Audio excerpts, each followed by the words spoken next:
Di sebuah kota kecil yang tidak pernah masuk peta ambisi, tinggal seorang pemuda bernama Adrian. Kota itu tenang, terlalu tenang bagi mimpi-mimpi besar. Jalanannya lurus, hidupnya berulang, dan harapan orang-orang di sana jarang melampaui batas pagar rumah mereka sendiri. Di kota itu, keberanian dianggap aneh. Ambisi dianggap kesombongan, dan mencoba sesuatu yang baru seringkali dianggap kesalahan. Adrian tumbuh dengan mendengar kalimat yang sama berulang kali. Jangan ambil risiko, jalani saja yang aman, yang penting stabil.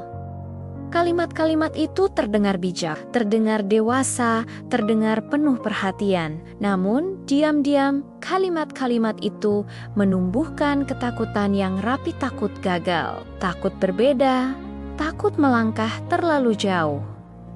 Adrian bukan pemuda yang malas. Ia bekerja keras, melakukan kewajibannya, dan tidak pernah membuat masalah. Namun ada sesuatu yang selalu mengganggunya setiap kali malam tiba dan kota menjadi sunyi.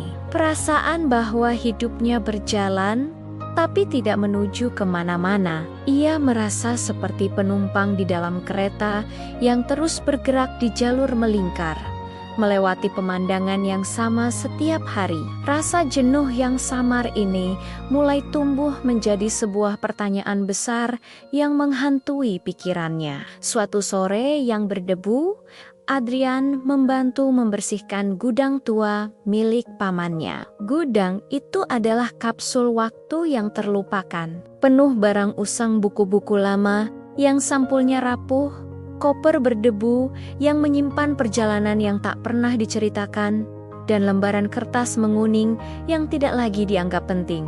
Di antara tumpukan itu, Adrian menemukan sebuah buku kecil bersampul kulit coklat. Tipis, sederhana, tapi terasa berat saat dipegang. Seolah isinya jauh lebih berharga daripada ukurannya. Di halaman pertama, tertulis sebuah kalimat dalam bahasa yang tidak ia kenal. Fortis Fortuna Adiuvat. Di bawahnya ada terjemahan kecil dengan tulisan tangan yang mulai pudar. Keberuntungan berpihak pada yang berani. Adrian membaca kalimat itu berulang kali.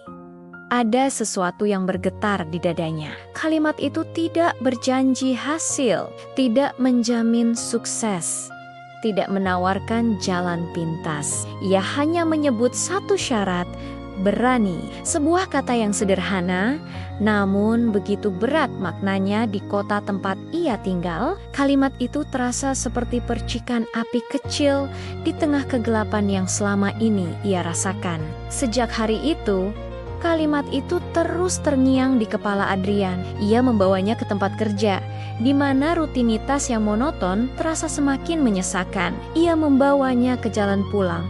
Saat ia melihat wajah-wajah yang sama dengan ekspresi yang sama, ia membawanya ke kamar tidur, di mana bisikan itu menjadi paling keras saat semua suara lain telah padam. Kalimat itu seperti teman baru yang tidak memaksa, tapi tidak mau pergi. Adrian mulai menyadari satu hal yang fundamental. Bukan kegagalan yang paling ia takuti, melainkan kemungkinan bahwa ia tidak pernah benar-benar mencoba.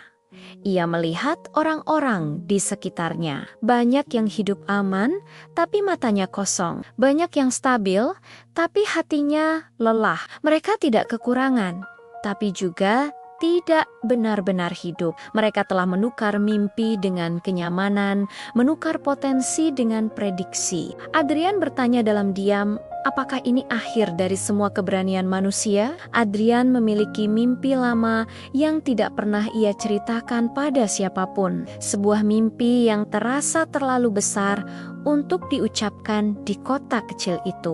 Ia ingin membangun sesuatu sendiri dari nol. Bukan demi kaya, bukan demi terkenal, tapi demi rasa hidup yang utuh, rasa bahwa setiap langkahnya adalah pilihannya sendiri. Sebuah bengkel kayu kecil, tempat ia bisa mengubah ide menjadi karya nyata. Namun setiap kali ia hendak melangkah, ketakutan datang dengan suara yang terdengar sangat masuk akal. Bagaimana kalau gagal? Bagaimana kalau kamu hanya membuang-buang waktu dan uang? Bagaimana kalau orang-orang menertawakanmu? Bagaimana kalau kamu kehilangan semua tabunganmu? Ketakutan selalu datang dengan logika. Dan itulah yang membuatnya sulit dikalahkan. Ketakutan adalah penasihat yang paling meyakinkan, karena ia selalu berbicara tentang apa yang bisa hilang, bukan apa yang bisa didapat. Suatu malam, Adrian duduk sendirian di pinggir sungai yang membelah kota. Air mengalir pelan, tidak tergesa, tapi tidak pernah berhenti. Ia memperhatikan arus itu, bagaimana air melewati bebatuan tanpa ragu. Dan tiba-tiba ia sadar, air tidak pernah bertanya apakah ia akan sampai ke laut. Ia hanya mengalir, dan mungkin keberanian tidak pernah menunggu keyakinan penuh. Keberanian lahir saat seseorang melangkah meski masih takut. Keberanian bukan tentang tidak adanya rasa takut, tapi tentang bertindak meskipun takut. Keesokan harinya, Adrian membuat keputusan kecil, bukan keputusan besar yang mengubah segalanya, tapi cukup untuk melawan kebiasaannya sendiri. Ia tidak langsung berhenti dari pekerjaannya atau menjual semua miliknya. Ia hanya mulai. Ia membeli beberapa peralatan kayu bekas. Ia mulai mencoba. Ia belajar hal-hal baru setelah pulang kerja. Ia membaca buku tentang desain, menonton video tutorial, dan gagal diam-diam di garasi kecilnya. Ia membuat kesalahan tanpa tepuk tangan. Tidak ada yang melihat, tidak ada yang memuji, tidak ada yang tahu.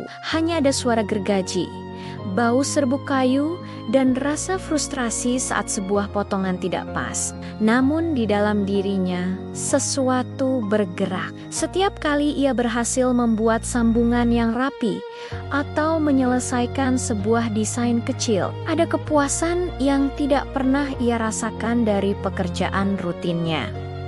Tentu saja, tidak semua berjalan mulus. Ada hari-hari ketika Adrian ingin menyerah, ketika sebuah proyek yang ia kerjakan selama berminggu-minggu hancur karena satu kesalahan kecil.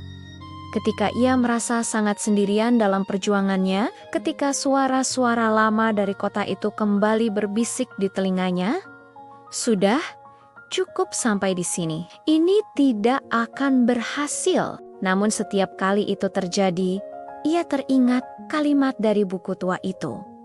Keberuntungan berpihak pada yang berani, bukan pada yang paling pintar, bukan pada yang paling kaya, bukan pada yang paling siap. Keberanian selalu datang lebih dulu. Keberuntungan menyusul belakangan atau tidak sama sekali. Namun tanpa keberanian, tidak ada apapun yang datang. Kalimat itu menjadi mantranya, jangkar yang menahannya saat badai keraguan datang. Perlahan, orang-orang mulai memperhatikan perubahan pada diri Adrian. Bukan karena hasil kerjanya, karena ia belum menunjukkan apapun pada dunia, tapi karena sikapnya. Ia menjadi lebih hidup. Matanya tidak lagi kosong. Ia lebih hadir dalam percakapan, lebih jujur pada dirinya sendiri. Beberapa teman dekatnya mendukung, namun lebih banyak yang meragukan. "Kamu terlalu berani mengambil risiko," kata seseorang. Seolah itu adalah sebuah kesalahan. "Untuk apa capek-capek? Hidupmu kan sudah enak," kata yang lain. Adrian hanya tersenyum. Ia akhirnya mengerti bahwa banyak orang tidak membenci kegagalan. Mereka membenci keberanian orang lain karena itu mengingatkan mereka pada mimpi yang tidak pernah mereka kejar, pada jalan yang tidak berani mereka ambil. Waktu berlalu, bulan berganti, tahun. Garasi Adrian kini penuh dengan karya-karya kecil, kursi, meja, rak buku, mainan anak-anak. Tidak semua rencananya berhasil. Ada yang gagal total, ada yang setengah jalan, ada yang memaksanya belajar dari awal lagi. Namun satu hal tidak pernah gagal.